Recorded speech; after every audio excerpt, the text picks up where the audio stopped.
I'm feeling a bit like Nancy Drew here, like I'm on the trail of a mystery.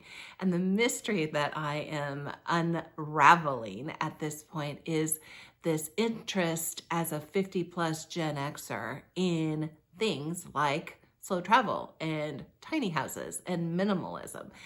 So if you are feeling the same thing, if you are in that boat, and likely 50 plus Gen Xer also knowing this relationship to Nancy Drew, not everybody's going to understand that reference, but essentially, if you are in a similar boat to me and have this interest and are also feeling maybe a little stuck in your career, not happy with where you are currently, not ready for retirement for whatever reason, you're going to want to dig into this topic with me today because I think I've discovered at least one clue in this connection. Hi, I'm Jeanette, the North Time Coach. I'm glad you're here with me today. So what is this clue that I've discovered? Let's get right to it. Well, the clue that I have is, it keeps coming up over and over. As you know, if you've watched any of my videos from earlier in 2024, I have been periodically diving into this topic because my research has it keeps coming back that there is this connection, this interest from a number of people who are in that baby boomer, Gen X age range, and an interest in things like tiny house living. And we know that tiny house living isn't for everyone. So what is fueling this interest? Well, I think that the fuel for this is around some of the concepts that support tiny house living. So what I know is that we are not all moving literally into a tiny house as 50 plus Gen Xers. That's, in my case, probably not something that I'm actually going to do. And yet I have quite an interest in this. And so the mystery that I think is fueling that interest is in the concept of minimalism and decluttering that makes moving into a tiny house possible. Obviously, when you move into a tiny house, you cannot possibly, or I should correct that and say, I cannot possibly, in the situation I'm living in, take everything that's in my current abode and move it into a tiny house. It just wouldn't work. Literally, it would be impossible is the word I'm looking at. It would be impossible to put everything in there. And so it means that we have to go through a stage of becoming much more minimalistic if we're literally going to do the tiny house move.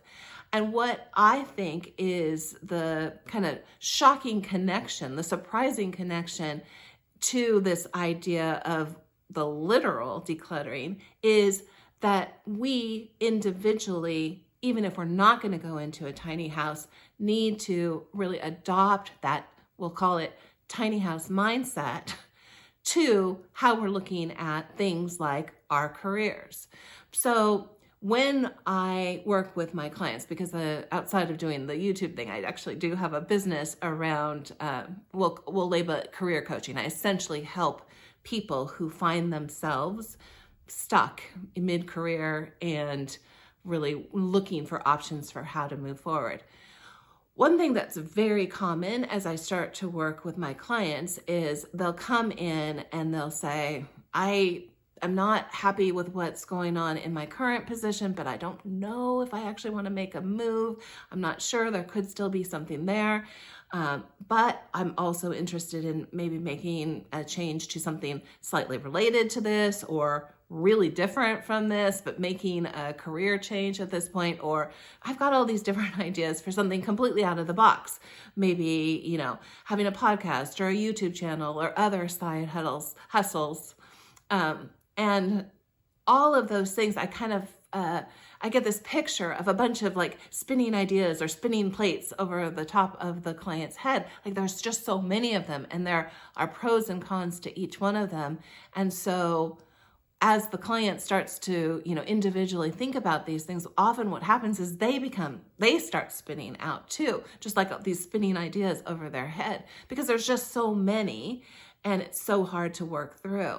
And so now we come back to this connection, the mystery to the tiny house mindset, which is what we need to do then, or what I do with clients, is let's either, one, we could individually pull and separately handle each of these different ideas and go through the pros and cons of it and really look at it.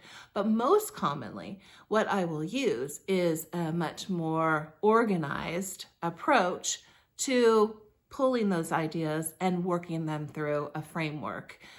In my case, I'm using a framework that looks at a lot of different things, more surface level things, but then deeper values related things. And we work through that and pull all of that information together in a way that allows decisions to be made in a much more clear way.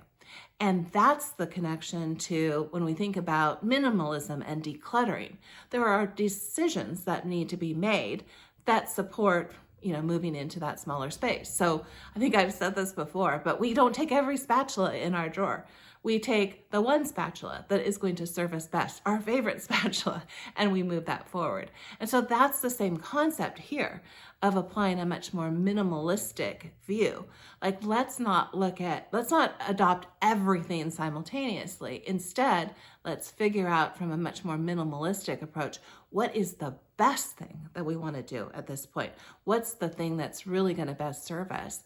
And to get to that, we need an organized process, a decision-making process to decide which things move forward into the figurative tiny house.